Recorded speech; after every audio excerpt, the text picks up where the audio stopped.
From the alley-oops at Keyshaw to the glory days at the stick. From who's got it better than us to brick by brick.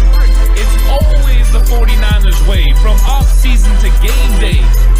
Yeah, we talk back. It's the 49ers Cutback.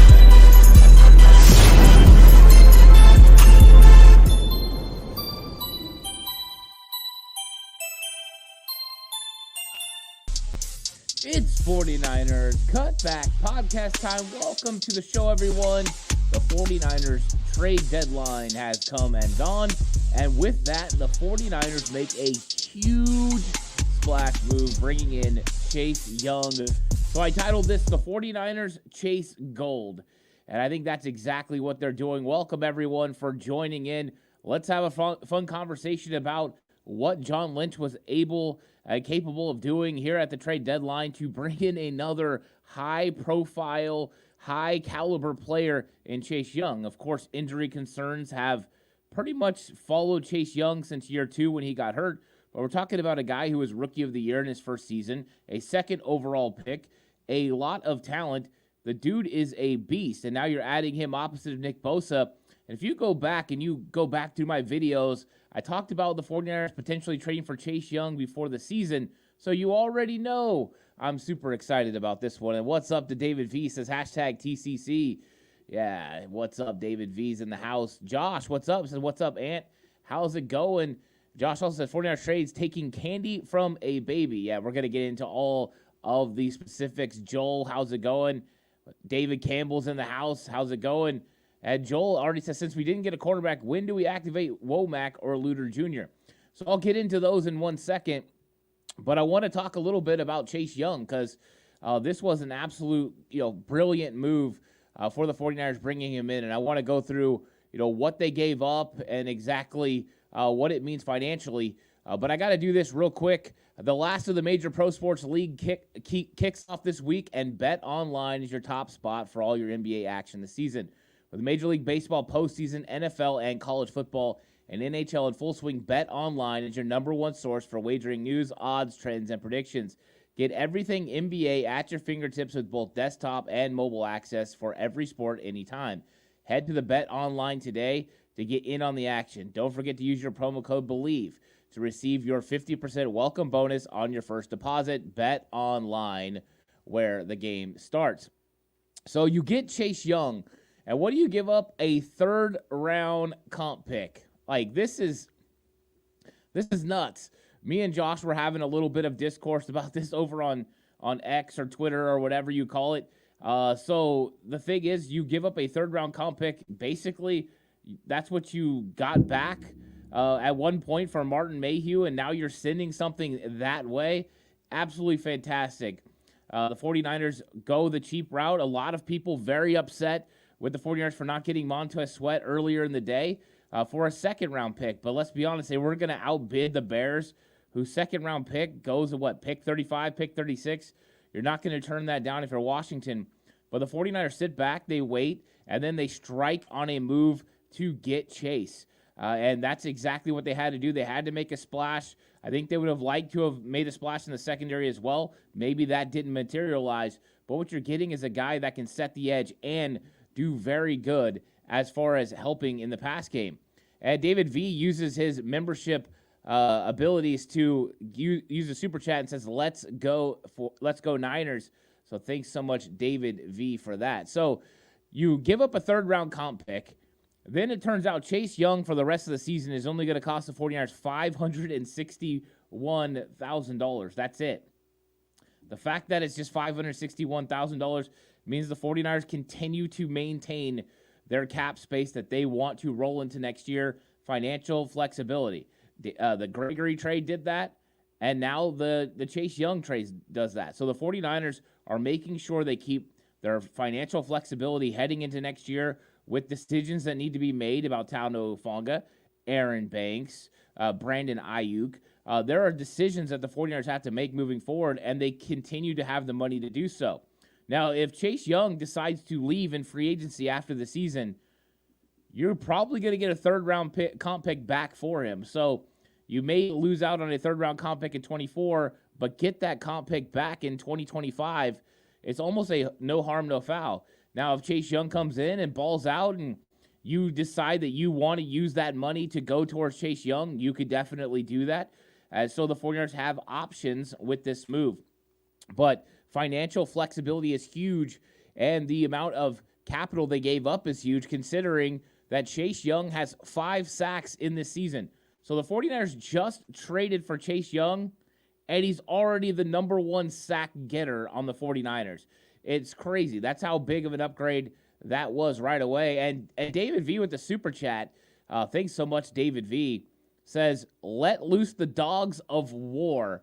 Yeah, I love that. And that's the thing. Classic is going to love that. He's always talking about releasing the dogs, and they definitely got it done. And so you got to love that. I missed this super chat from Bobo, but I got to get to it. Bobo says, despite the skid, we will win. Number 6, better to lose now. I love this from Bobo, and thanks so much for the super chat. You got to think about last year. If the 49ers don't struggle early on in the season, they might not make the Christian McCaffrey trade. If the 49ers don't go on a 3-game skid, they might not make the move for Chase Young. I mean, they might have, but I think they felt like they had to do it. It works for as far as morale in the locker room. Schematically, it makes a lot of sense with the way he's able to set the edge against the run, but still can bend the corner, has the power to walk a tackle back.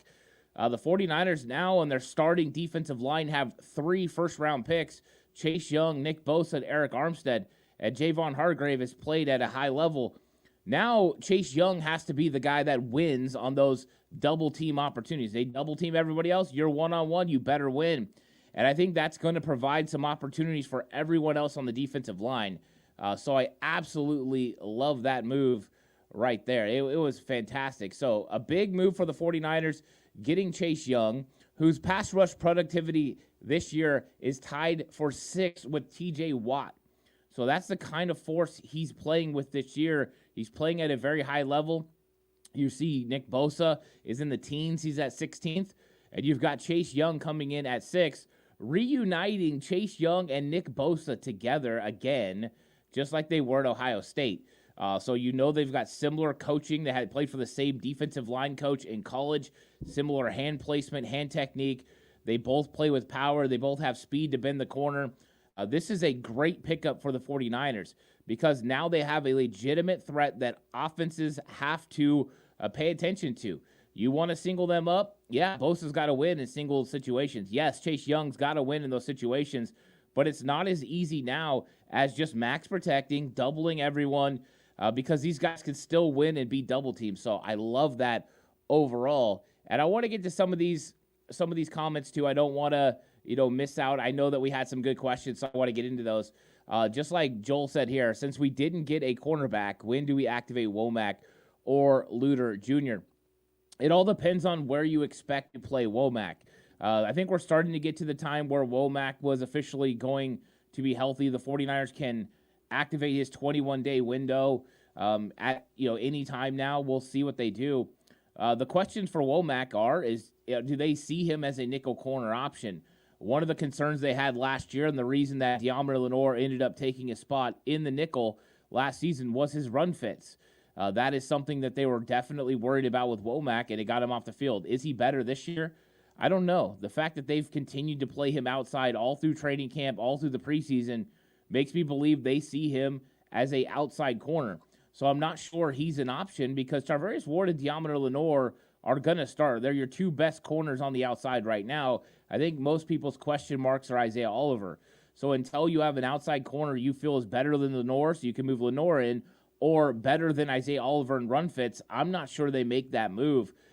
They've just got to figure out a way to help Isaiah Oliver. Now, post, the fades out of the slot fade, those are things that the 49ers secondary is going to struggle with no matter who's the nickel. And so that's just something to remember when you're looking at these coverages. And I love this from David Campbell. I am getting Dwight Freeney, Robert Mathis vibes. I love that. I mean, and these are 2 legit, absolutely legit, edge rushers. You just can't believe that, you get the riches that you get. Imagine that now your rotation takes another step forward. Now you're starting Chase Young and Bosa. And let's be honest, Chase Young's going to be ready to start against Jacksonville. Good thing they picked up Ezra Cleveland. That was a big pickup by them.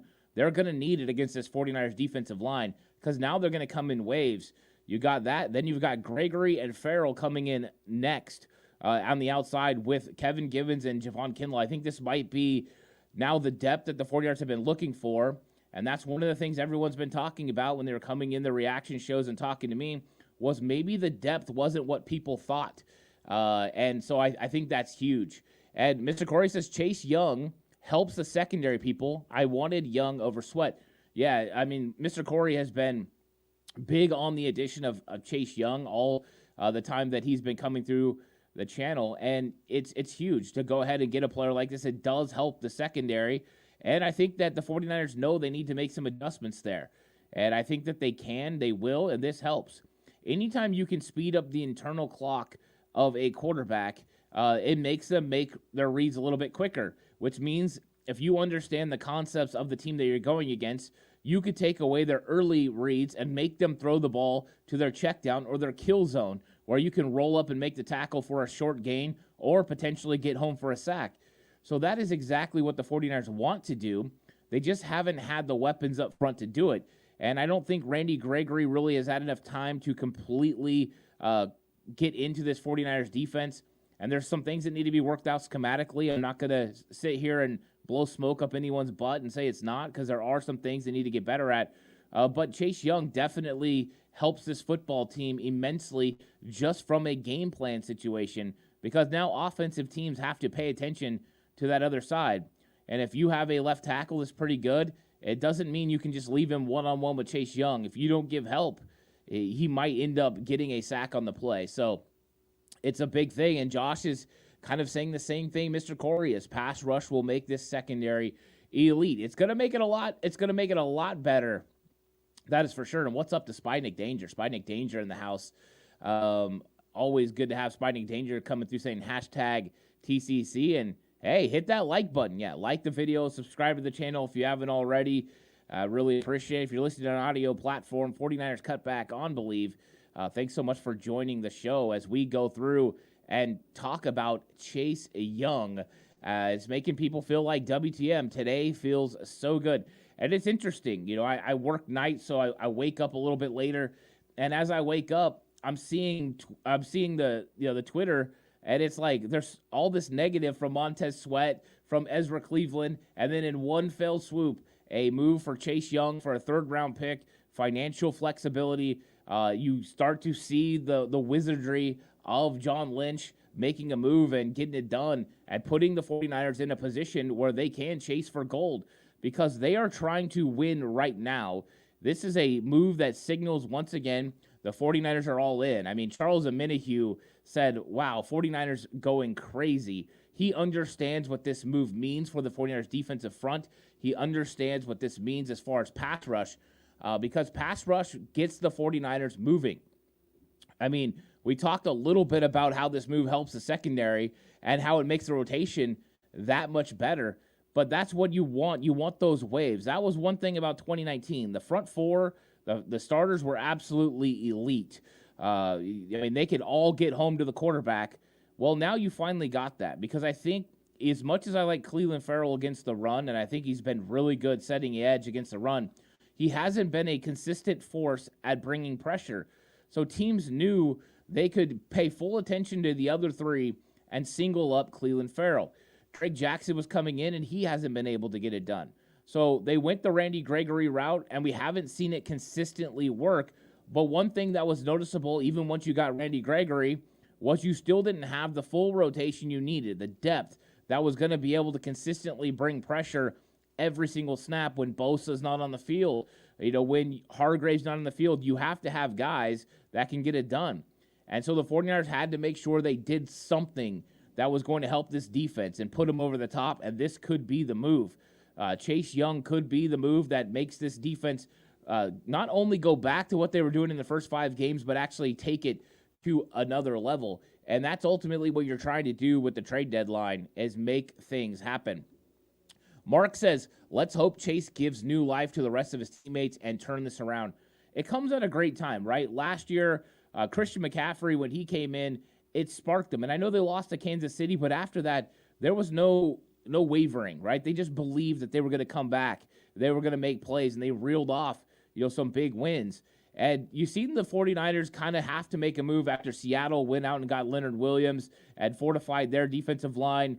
They had gotten Frank Clark, but I think this move dwarfs that move for the mere fact of what you gave up. You gave up a third-round pick for Chase Young and 5 sacks. They give up a 2 and a 5 for Leonard Williams, and I like Leonard Williams, but we've already seen that the 49ers can neutralize Leonard Williams. We've already seen the 49ers have been able to neutralize Frank Clark. But when you're in a battle like this and you've got to continue to add weapons, I love that we have a general manager that is so shrewd that not only can he add a weapon that can potentially put your team over the top, but he adds a weapon that is very cheap, that doesn't hurt you financially. It's very strategic. It's very smart. I just love how they go about it. But you're right. I hope it gives a spark to the rest of the team, Mark. T-Mac says, I know the trade deadline has passed, but does anyone know if they're working on a deal for the Bears cornerback? So basically what happened with Jalen Johnson, there were a lot of teams in on him. There is no deal that's going to come down for Jalen Johnson. The Bears decided to go ahead and keep him. I think the trade for Montez Sweat, this is the second straight year. The Bears should have been sellers, but they end up being buyers. Jalen Johnson wanted a new contract. As soon as I saw Jalen Johnson wanted a new contract, wanted to be paid one of the highest paid cornerbacks in the league, and had turned down multiple extensions from the Bears at $17 million plus. $15 million would have put him in the top 10 cornerbacks in the league. He wanted over $17 million. I figured the 49ers would kind of shy away from that deal, and I think that's why you've seen a team like the Buffalo Bills, who that was also in on Jalen Johnson, go ahead and move on to Rasul Douglas from the Green Bay Packers and make that move because it was just too expensive for Johnson. Not only have to work out that new contract, but also what were you going to have to give up as far as draft capital to the Bears? And I think ultimately the Bears don't want him to go. They want him to be a staple in their defense. I mean, here they are adding Montez Sweat. Why would they want to trade away one of the best cornerbacks in the league? It ended up not making sense. So, yeah, no cornerback coming the 49ers' way. And the tough part is when it comes to a cornerback now, I mean, even if a team releases a veteran, which there'll probably be some players released in the next several weeks, they have to clear waivers now. Even if you're 4+ years, everyone has to clear waivers. So that makes it a little bit more difficult for a team that maybe wants to pick up somebody. Is if you're a better team in the league, where you at on the waiver wire, it's harder to pick up better players. So just remember that as well. And what's up to Stovey? Stovey says, hey, y'all. Welcome, Stovey. Mr. Corey says, we traded for Adoree Jackson, but the bum-ass Giants didn't report it in time, so it didn't go through. I don't know if this is entirely accurate. I haven't been able to verify the source, whether that is correct. I did see that post. I don't know if that's correct. He sent the post in at 1:02 on Twitter. Usually the NFL and other pro sports leagues give you a little bit of grace as far as, hey, we made the deal before the time, but we need reporting it now. So I think I'm kind of leaning towards maybe that's not possible, but it made a lot of sense, right? Because Tim Kawakami had said that he heard another deal was coming, and Kawakami is definitely, fit in. He understands. He has sources. He understands what's going on. So I was thinking another deal was imminent. That's why I kind of waited to go live. I wanted to be able to talk about both deals. So it looks like the 49ers potentially were sniffing around defensive backs. I don't know if the Adoree Jackson thing is actually accurate, but we'll see. We'll see if that was one of the things that they were potentially interested in. Josh says that move for Garza was really nice for a 6th. So there are moves that were coming on all over the place from multiple people. So Stovey says that Adoree Jackson news is fake, right? I think it is. I'm not 100% either way, but it definitely does seem like it could be fake. I don't know for sure if it's true or not, but here it is Halloween, right? WTM says, Coach Ant, does this Chase Young move give us the best front seven in football now? I think it comes down to the 49ers and the Eagles, and the Eagles' defensive line and offensive line are spectacular, but we definitely have an advantage in the linebacker position compared to the Eagles when you talk Fred Warner and Drake Greenlaw. But I mean, now you're in that mix. I mean, the Eagles definitely have a great defensive line. I think it comes down to that front seven against the 49ers front seven, and we'll see. Right now, I would say the 49ers defensive line is underperformed over the first, 8 games of the season, and they're going to have to respond. But Chase Young gives them a huge advantage. And I think now your rotation of Cleveland Farrell and Randy Gregory means you're going to have opportunities to not only give Nick Bosa a little bit of breaks here and there, but a constant pressure on the offense that they can't go look and say, oh, Bosa's off the field. We're going to go take a big shot down the field, because now the 49ers have Randy Gregory, who could potentially still put pressure on. So I think it's right. They're right in the mix for it. It comes down to them and the Eagles as the potential two best right there. WTM says, Coach Ant, how good is Chase Young against the run? He's good. He sets the edge very well. He's a legit 3-down defensive end. And that's what the 49ers have been missing. They were trying to go with a 2-part. Cleveland Farrell's really good against the run, and he's played good against the run this year. And then they were going to go with Drake Jackson, to play, that specialized pass role. That's what they did early on. It worked in week 1 against Pittsburgh when Drake Jackson was able to run down Kenny Pickett and make plays as far as Jackson in the football game. But it has not panned out, because when Drake Jackson came in on obvious rundowns, teams were taking advantage of him. As early as this last week, they were taking advantage of Drake Jackson 2 straight runs when he came in at left defensive end. They ran a jet sweep for a play around the edge, and then they ran a toss play right at him. Those are the kinds of plays that make it difficult to get Drake Jackson out there. Not to mention, Drake hasn't had a play where he bent the corner and got home to the quarterback this season. All of his sacks have been chase down sacks and run down sacks. So they needed to add someone with that 3-down position ability, and they got it with Chase Young. He's going to set the edge really well against the run. He has good, strong, physical hands. He's also very good at being able to bend the corner, but has the necessary power. I mean, the guy's massive to be able to walk a offensive tackle back into the quarterback. And this could be huge when they play teams like the Eagles, because you've got to be able to keep Jalen Hurts inside the pocket. You can't be hyper aggressive and just fly up the field. You have to be able to take on that tackle and push him back. And they have 2 of the bigger tackles in the league in the Eagles. So I do think it was a big move. So Josh says the 49ers released Anthony Brown. That was my next question. What was going to be the corresponding move?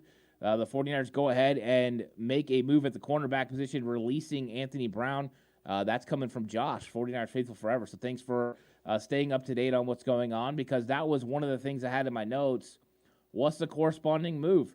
Do they put a player on IR? Do they go ahead and move on from Kalia Davis, which I don't think they wanted to do? So what they're going to do is they're going to skimp a little bit on the back end. With them elevating a cornerback every single week for special teams reasons, it makes sense to move on from Anthony Brown. My only thing that's interesting about that is Steve Wilks just a couple weeks ago talked about the 49ers' depth having Anthony Brown available and his position versatility to play nickel and outside. So interesting, but you got to do what you got to do. Also, now Anthony Brown will have to clear waivers. Potentially, maybe they could bring him back to the practice squad. We'll see if somebody else picks him up. But so the 49ers make that move, and that's what you have to do. You have to continue to mold your roster, and you don't want to lose Drake Jackson. You don't want to lose Cleveland Farrell, Randy Gregory. 49ers are putting an emphasis on defensive line, which they've done over the last several years, whether Rasala or D'Amico Ryans. It's very apparent it's going to be that way now. 49ers going back to the basics of what their defense is about. Ziggy says, I wish we would have got some offensive help too. I feel like Ayuk and Kittle and CMC the only ones doing anything. Well, the good news is you have an all-pro player coming in Deebo Samuel. So you're right. Right now, Kittle and Ayuk have been the ones that have been carrying the load. Christian McCaffrey, of course, doing his thing, 17 straight games with a touchdown. But you're reinstituting 2 all-pros into your offense, and that's why I think Kyle said we had the necessary players inside the building. Is when you get Deebo Samuel back, that's a huge effect on your team, not just as a receiver, but as a playmaker, as an attention getter for opposing defenses. He's going to open up the run game, but Trent Williams is going to hammer home that run game. When you run behind Trent Williams, you have way more opportunities, over 382 yards running behind Trent Williams, and he didn't even play the last 2 weeks and played on an injured ankle against the Cleveland Browns. So the 49ers are getting those 2 guys back. Would there have been an offensive move I'd have been down for? I would have loved to see them address the tight end position with maybe another, pass catcher, but You don't know what's going to materialize out there, but I think that's their thinking. Hey, we're getting a couple guys back.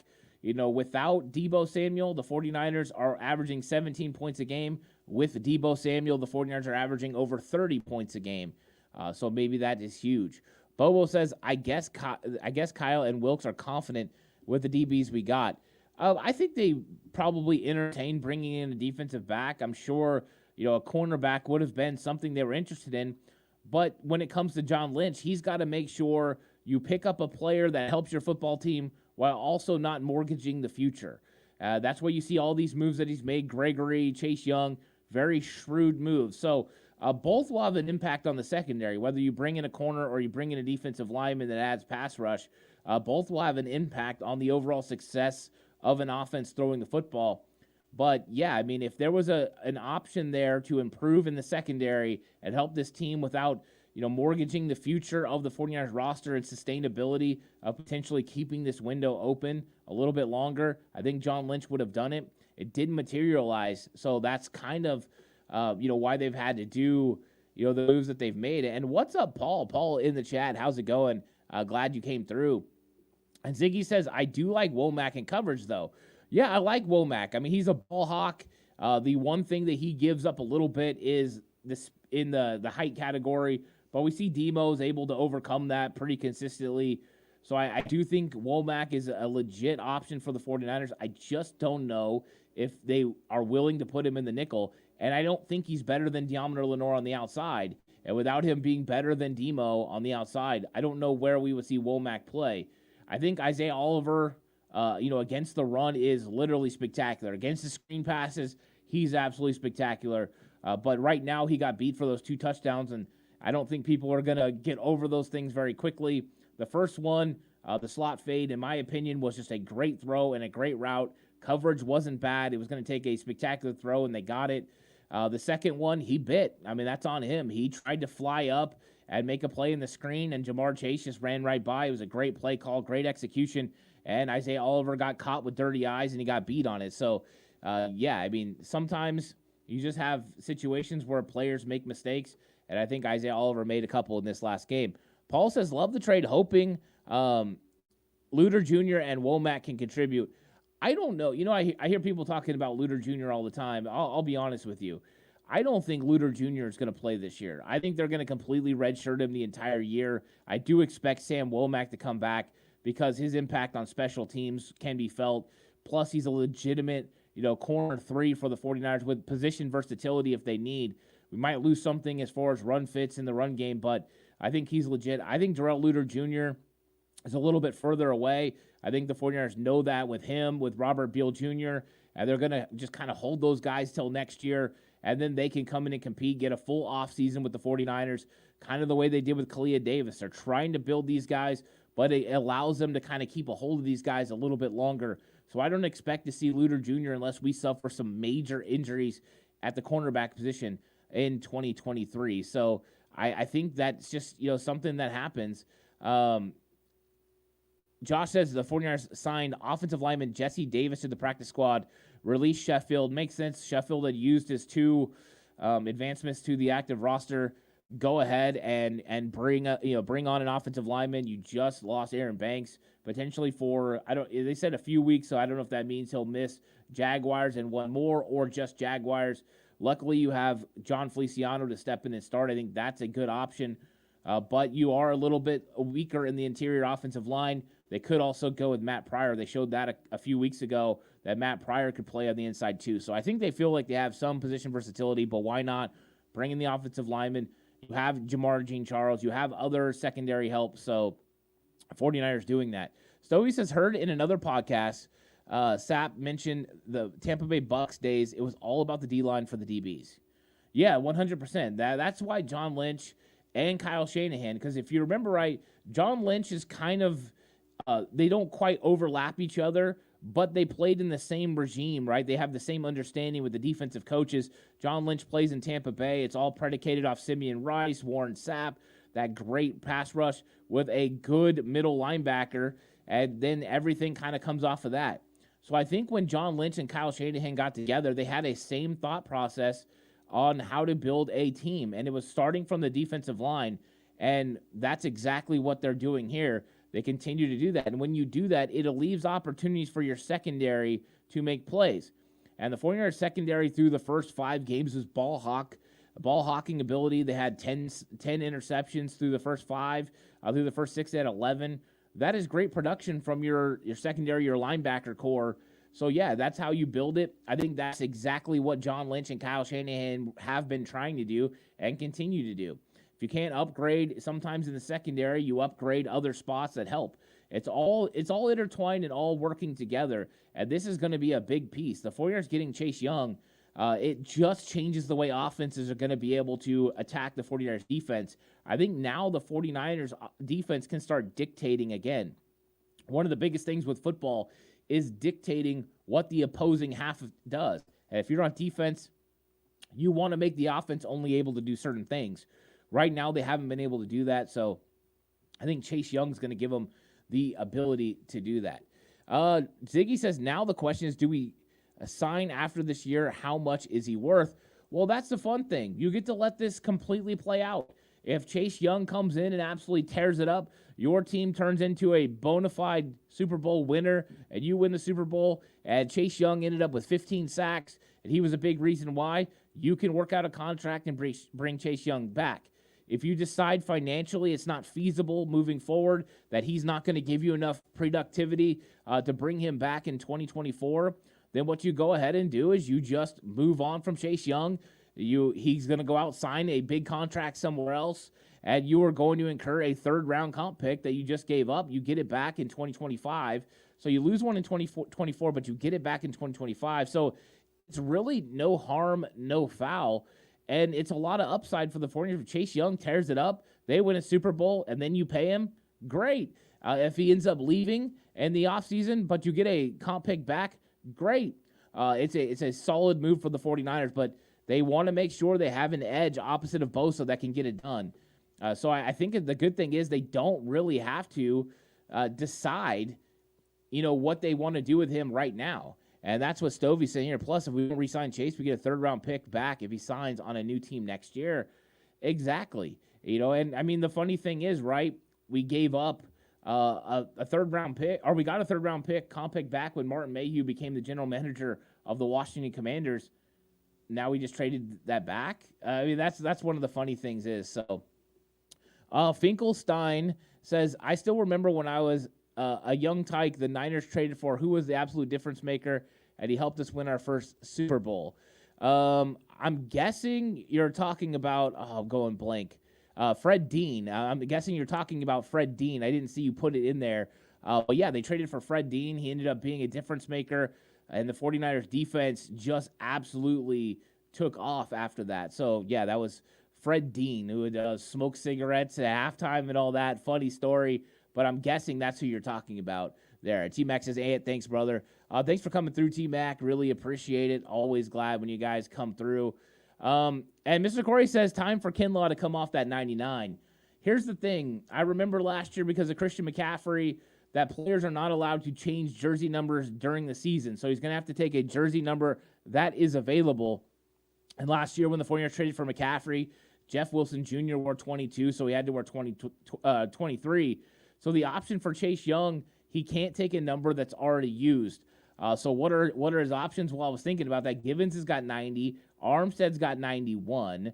Kerry Hyder's 92 is now available, so he could be 92. 93 is Kalia Davis. 94 is Cleveland Farrell. 95 is Drake Jackson. 96 is available. 97's Bosa. 98's Hargrave. 99 is Kinlaw. Randy Gregory's number 5. So what numbers are available? I think number 1 is available potentially. So he could go to number 1 if he wanted to. I think he would have looked really cool in 0, but we know Sam Womack has got 0. So there's some teens that he could go to. Maybe he could go to one of those numbers in the teens. So I don't know where he's going to end up, but we do know he can't be 99. The soonest he can be 99 was if he re-signed with the 49ers next year, depending on what happened with Kinlaw, then he could be 99 next year. But I think that's going to be a big conversation trying to figure out, what his jersey number is going to be. And that's exactly what Finkel's saying here. 81, Niners traded for Fred Dean, who helped us win our first Super Bowl. Fred Dean was big that year, and in fact, in 84, he held out looking for more money, didn't play until I think like week 10. The 49ers defense was still one of the best in the league and ended up wrecking shop all the way through. Mr. Corey says, Ant, would you rather have had 3 straight losses, be wins, and no Chase Young, or 3 straight losses and then Chase Young? I think it's an interesting conversation. I think knowing that the outcome is you get Chase Young, I think it's a good outcome. I will say this, though. You put yourself a little bit behind the 8 ball with those 2 losses that you're behind the Philadelphia Eagles. So if Chase Young gets you over the top to where you catch the Eagles and you get the number 1 seed, then I say it's worth it. If Chase Young doesn't and you lose out on the number 1 seed, I probably would have rather had the wins and just that the defensive line was playing a lot better. So if it would have been mediocre play but we were winning, that would kind of change it. But I do like having Chase Young on the team. But it's tough to say. What's up, BB50? BB50 in the house is Ant. It looks like the 49ers are banking on pressure of the quarterback to overcome the DB the DB problems. Yeah, I think that's accurate. You know what I mean? I think they are counting on that, and that it does those two married together. When you have great defensive line play, your secondary plays better. When you have great secondary play, it helps your defensive line. So yeah, they can help each other out, and I think the 49ers are counting on defensive line to help the secondary out. I think they would have loved to have addressed both areas. But they had to make sure it was the right move in the secondary. The right move didn't present itself. I think Jalen Johnson was too expensive, both with trade capital and then the financials that he wanted a big deal. So they made the move that they made, and I thought this was a very smart move for the 49ers, picking up Chase Young, knowing it's no financial risk. He's only going to make a little over $580,000 this year that they're going to have to pay. And then the fact you gave him a 3rd-round comp pick, something you're going to get back if he leaves anyways, no harm, no foul for the 49ers. WTM says, Coach Ant, does this Chase Young move feel like we can be set at defensive end for the next 3 seasons? It's all determined on whether they re-sign him in the offseason. I mean, if they want to keep him, they can definitely keep him, but he's in the last year of his deal, so they would have to make a deal with him to sign him as a free agent. They could always franchise tag him. But we know that money for defensive end is getting pretty crazy, so we'll see what that ends up looking like. But, yeah, I mean, they're going to have the option to bring Chase Young back if they feel that he's a long-term answer opposite of Nick Bosa. But we'll see. We'll see what they do. I think they were hoping that Drake Jackson was going to be the cheap option, next to Bosa, opposite of Bosa, so that way you didn't have to worry about paying 2 high-priced defensive ends. You've already spent the money on the interior part of your defensive line with Armstead and Hargrave. So, I mean, it might not be financially feasible, but we'll see. I think they're going to worry about that after potentially the Super Bowl. We'll let this be a end of February, early March question instead of a, right now question. But I definitely get what you're saying there. Mr. Corey says, Danny Gray, Luter Jr., Kalia Davis, and the 49ers Witness Protection Program. Yeah, I think with the Danny Gray situation, how do you bring him back right now? There's just not a spot, because if you bring him back, you potentially have to move on from Ronnie Bell. And if you move on from Ronnie Bell, he'll get picked up by somebody else and you lose him. I don't think there's really an option of him going anywhere else. So barring an injury, I don't know when we'll see Danny Gray. But yeah, you're right. Kalia Davis, he's inactive every single week. I think you could add Nick Zakelj to that list too. Witness Protection Program. We're just not going to see them very much this year. Ryan M. says DBs have issues because quarterbacks have all day to throw. I think it definitely does coincide.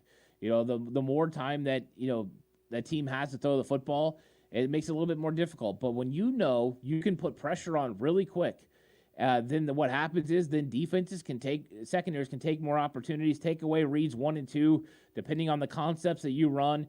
And like I said, make you go to that check down, that kill zone where you can blow it up. So you're right. If you have a really good pass rush, you can make it difficult. And let's all remember, that was one of the things Robert Saleh and D'Amico Ryans did a lot, was they would play tight, tough coverage on the secondary, and then they would know that pass rush was going to get home. If the pass rush didn't get home, then there was big plays down the field, but they definitely hung their hat on that, and it yielded a lot of opportunities for the 49ers secondary to make plays, but also for the defense to get home. So I think now we can get kind of that back to that. Let's let them have the opportunity for explosives, but let's go ahead and count our defensive line to get home. And I think right now Steve Wilkes has been trying to limit explosives to the utmost And I think that's caught him, a little bit with his pants down as far as when plays are underneath, because the really good quarterbacks are able to do that. BV says, Ant, what are your thoughts on putting Steve Wilkes on the sideline and out of the booth? I think it's a situation for each coach to determine where he wants to be and call offense or call defense. We've seen very successful defensive coordinators from George Seifert to Vic Fangio be in the box. And then we've seen successful defensive coordinators like Robert Saleh and D'Amico Ryans do from the sideline. I think either one is okay. I think it's all about personal preference.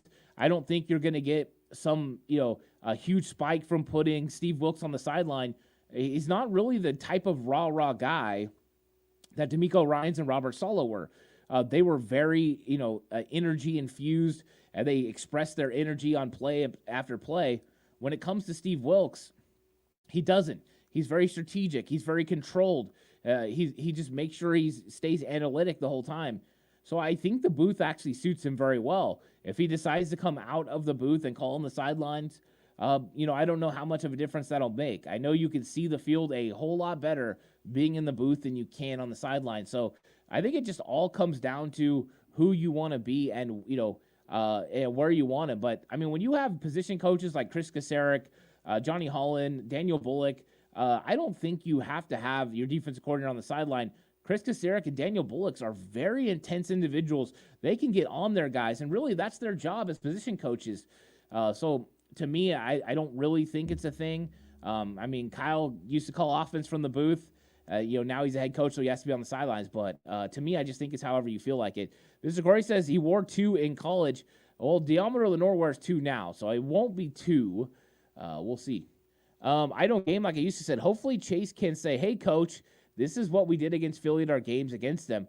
Oh, most definitely. I think that he can share some knowledge. He's going to understand what they did against Philly, how to attack Jordan Mailata and the rest of that offensive line. He'll have insight on what things they like to do against Jalen Hurts. That never hurts, right? It never hurts to get information from a player like this. So I think that's a good point.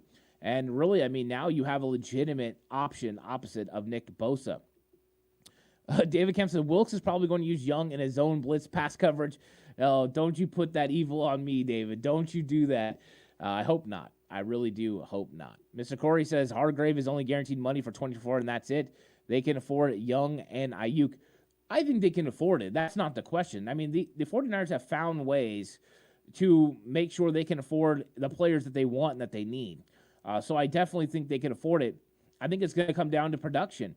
If he comes out here, he tears it up and gets 10 sacks, for the rest of the season and has a big-time season, the 49ers are going to look to bring him back. And if he doesn't, then they can kind of just no harm, no foul, we'll move on. So I think it's a low-risk, high-reward situation for the 49ers. So I'm kind of excited about that. Paul says, could Anthony Lynn take over the defense if Wilkes can't get it figured out? I don't know if he's the answer. To be honest with you, I don't think Kyle Shanahan wants to make an adjustment with his defensive coordinator middle of the season. If he believes that it's completely play calling and scheme that is the problem, then he ultimately could, and they could go a different way. They also have Daniel Bullock, and they have a couple other guys, that are potentially capable of being a defensive coordinator. I think you want to, not have those wholesale changes because then you have another adjustment period. And so I think the 49ers would like to stay with Wilkes. I think they have guys on the defensive coaching staff or in other positions that are perfectly capable of being defensive coordinators at some point in their career. Obviously, Kyle felt they weren't ready at this time. But if push came to shove, I'm sure they would be willing to make a move. But I don't think we've quite got to the point now where it's time to move on from Steve Wilkes. I think it's just time to kind of circle the wagons, hone in on what they were doing wrong, and fix the problem. And I think Chase Young, it brings another opportunity for the 49ers to put pressure on offenses in other areas. So it's always a possibility, Paul, but I just don't think they're ready to kind of do anything about it right now. And Mr. Corey hits it. Here it is. What about Nick Sorensen? That's who I thought was next anyway, right? That's who I thought when they first brought him over as a consultant. I thought he was going to be the eventual replacement for D'Amico Ryans. But he stayed a consultant the whole time, so Mr. Corey's right on this. Now he's over nickel corners, so potentially Sorensen does have the capabilities to handle it. And so the 49ers could do that. I just don't know if it's right now. Maybe Sorensen is the eventual replacement for Wilks once Wilks leaves, because I think the 49ers want him to have 2 successful seasons here, and then they expect him to be a head coach. I mean, right now we're in a little bit of a lull, and so they got to figure it out. He has made a couple of mistakes, but we've got to marry the defensive line to the secondary, and once we get it figured out, and maybe that's that learning curve where he was coming in, bringing some of his own things, hoping that the secondary was going to be able to do it. Maybe that's hurt the 49ers in run fits. But yeah, I like the name of Nick Sorensen. I think he's possible. Paul says, okay, let's stay faithful to Wilks. I think as of right now, yes. But, if the defense doesn't perform against Jacksonville the way we think, and they starts getting out there, where the 49ers are struggling over the next few weeks, I think it is a realistic possibility. You could start to hear some whispers about potentially them going another way because they're all in. They're not letting this thing get away from them. So, but I expect this week, I think they're going to really hone in, the next couple weeks on what they do well, what they don't, make the necessary adjustments, and get it done. And Chase Young's a big reason why. When you bring in a defensive end like that, and now all of a sudden it makes everyone else better. Not only did it make your other starting players, Hargrave, Armstead, and Bosa better, but now it made it easier for the linebackers. Now they have less guys getting on them, which made it easier for the secondary because now there's more pressure. It made it easier when the second unit comes in because now teams that were double-teaming Javon Kinlaw, are you double-teaming? You've been not double-teaming Randy Gregory all the time, but sometimes you have. So it just makes it a little bit better. Your rotation with Cleveland Farrell can still set the edge in the run, so I like it. WTM says, Coach Ant, what grade do you give this trade? I give it an A. I can't give it anything else other than an A. When you add a player that's playing at the level that Chase Young is with the capabilities to play even better, it was a position of need, and then you give up a third-round comp pick that you can get back if he leaves. I mean, it's like a coupon, right? Like you got a Chase Young coupon that you could cash in if it doesn't work out. Why not? I mean, this was a great move. It didn't cost you anything financially. To me, the 49ers knocked this one out of the park. I'm giving it an A, and I don't think anyone would really argue with that. That's for sure. Joel says everyone forgot that Wilks has a better record than Saleh and Ryan's Thursday through the first 8 games. He does, and I get it that they've had some mistakes. We talked about the Minnesota game in the end of the first half, but they held Cleveland to 19 points, which was their season average. Not a terrible performance. With Minnesota, there was definitely some struggles there, but they forced a lot of field goals. So I think there was always positives to take out of it, and it's never been one of those things where I was like, wow, this is just egregiously bad. They can't recover from this. It's always been like one piece or a couple pieces aren't working together at the right time, and I think that's what you got to work on. And I think there was always going to be a little bit of a learning curve with Wilks coming into this defense, learning a defense for the first time that he wasn't accustomed to running. But I just think the first 5 weeks gave us an opinion that not only was Steve Wilks hitting the ground running, but they were actually going to knock it out of the park, and it just didn't happen. They finally started finding some effects, and what happens? Teams get film on you. You get 4 films on somebody, and then you have an understanding of what they do, and they start to take advantage of it, and that's exactly what happened. Mr. Corey says, Ant, is it time to give Jair Brown a look? I don't think Gibson is playing well as last season. I think Gibson's playing really well. I mean, he's been taking tight ends out of the football game. Last week, he did it again. I mean, he was one-on-one, and he was getting it done throughout the game. So I haven't had a real problem with Tayshaun Gibson. In fact, I don't think safety has been a real question mark, minus maybe tackling. I think sometimes they haven't made the tackles that we'd like them to make, but they've still produced 3 interceptions on the season. Yeah, Gibson hasn't had the overall interception total that he did before, but he's still helping in run fits. He's still a good tackler, and they've been playing him a lot of man coverage against tight ends, and he's been winning, including wins against Darren Waller and Pat Freiermuth. So I think he's done pretty good. Do I think his numbers are as electric as last year? No, but I would say he's been a very solid safety, very smart, very intelligent, able to play in the box. So to me, I don't think you're going to see more Jair Brown. I think Jair Brown's got some work to do before he takes over that spot next year, but I get what you're saying. I just don't see it yet. I think Tayshaun Gibson has played more than really good. So, yeah, it's been great. So, guys, thanks for watching. I'm going to get out of here. I really appreciate you all coming through. Like and subscribe to the channel if you haven't already. If you're listening on audio platform, 40 Yards Cutback on Believe. Really appreciate it. This episode, of course, brought to you by Bet Online, where the game starts. But I'll catch you guys all on the next one. Until then, stay safe. And remember, the right way is always the 49ers way.